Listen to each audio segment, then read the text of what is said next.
I didn't make content last week, not because of boycott fatigue, but because I really could not find joy in anything. The tool in my hand, this phone in my hand, was probably by Apple, probably made with blood cobalt. Last week at a pro-Israel rally, Mike Johnson, flanked by Hakeem Jeffries and Chuck Schumer, are chanting "No ceasefire, no ceasefire." Israel is now backtracking the death count as reports come out that they killed their own on October 7th. No ceasefire, no ceasefire. I watched a boy cry over his mother in Sudan, his dead mother. Vote blue, no ceasefire.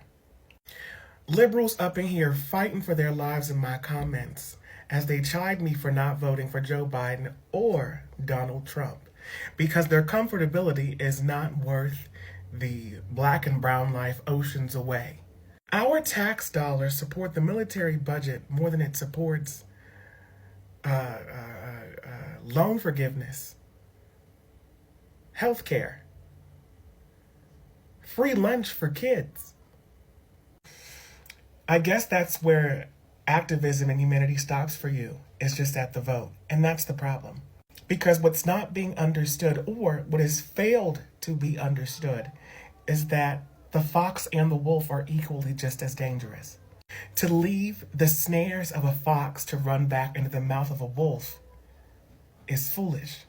Every election cycle, Democrats and liberals pull this shit because they have not planned at all. Like conservatives in the GOP, Christian nationalists have planned this. Federal elections, local elections, putting in judges. I'll give you an example. St. Louis's 8th Circuit, authored by Judge David Strauss, appointed by Donald Trump, has just issued this ruling that there is no private right of action. What does that mean?